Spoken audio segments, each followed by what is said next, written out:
if you haven't heard about the MonsGeek M1W, it's not gonna be your last time, because this keyboard right here, it's gonna be very popular down to the road. It offers the barebone version at 109 and the full assembly version at 139. And also there are 3 colors for both versions, which are the black, silver, and the purple. Both of them are in stock right now. And today we have the purple barebone versions right here with us. And now let's get it naked. So the first item is for those of you like the tape mod. And this is our accessory box. A USB dongle, which means this guy is gonna be wireless. That's nice. And also a coil USB cable, keycaps puller, and also a set of plate mounted stabilizers, and also some extra tape and the tool to open the case. We also have a dust cover, and down here is the menu. Oh, it's heavy. Whew. This is a really nice color. Look at this. Beautiful. The layout of this keyboard is 75% and you got 82 keys. The full case is super heavy, as I said, it's fully aluminum. And the barebone version weighs 3 pounds and 13 ounces. Our USB port is on the left hand corner. We got a knob.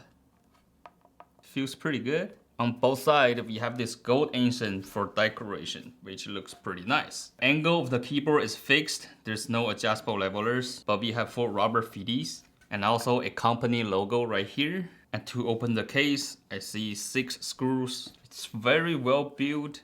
Nothing is moving around. So the keyboard supports 3 modes, the 2.4 gig, Bluetooth, and also by the wired. Let me plug in the wire, see how it looks. Looking nice. So we also got RGB effects, which is south facing. All the socket is 5 pins and 3 pins compatible. And right here, there's a little button, and that's for our Mac and Windows switches. Let's open the case, see what we got here. Okay, let's remove the knob. Very easy to take it off. And the knob is aluminum, which is really nice. So when you removing the screws, just be careful with your screwdriver. Don't damage the paint as you remove the screws. Very easy, no hassle. We have total 8 sockets for the gasket mount, and all these installed stabilizers are pre-looped too. On the bottom of the case, we have another pour-on foam, which is pretty thick, and another layer of foam. And down here is the battery, and each one of these is 3000 mAh. Combine a total 6,000, and the gold ancient bar can be removed. So our PCB and the plate are connected with another 6 screws, and that's our PC plate. It's very flexy, in pretty good shape, and we have 8 gaskets. And here's another foam between the PCB and the plate, and the last layer is the PE foam and our PCB. So on the PCB, I do see the holes. If you want to mount your screw-in stabilizers, you can do that. So for the price that we paid, this is considered a really decent package right here. So let's put back everything and start building this kit.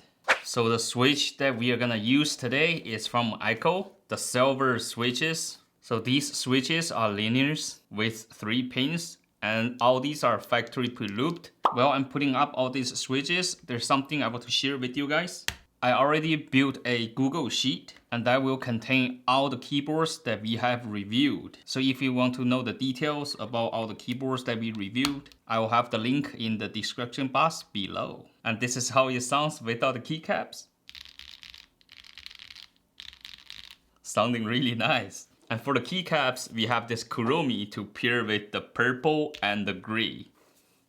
Ooh, looking nice. And this is everything in the box. And the profile is a JDA for this one. It's PBT materials, but it's not double shot. It's the Dynesoft, but it feels really nice and smooth.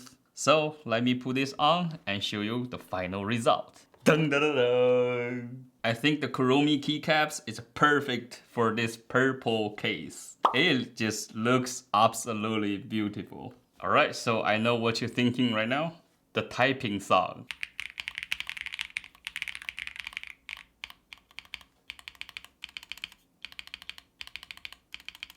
So the typing sound is absolutely gorgeous for all the keys, except for this spacebar right here. It's kind of noise when I tap on the left side.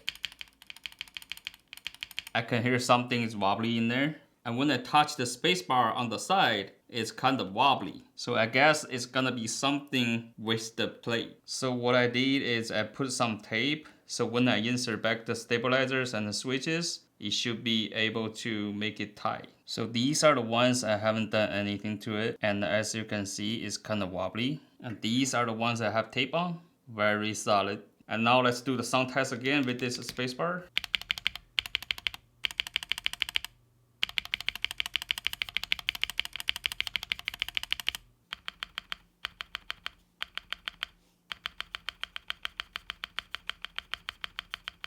So with the simple mod, the spacebar now sounds really good. Now this keyboard is perfect. Like I say, these are in stock right now, so I will have the link in the description box below, and happy typing.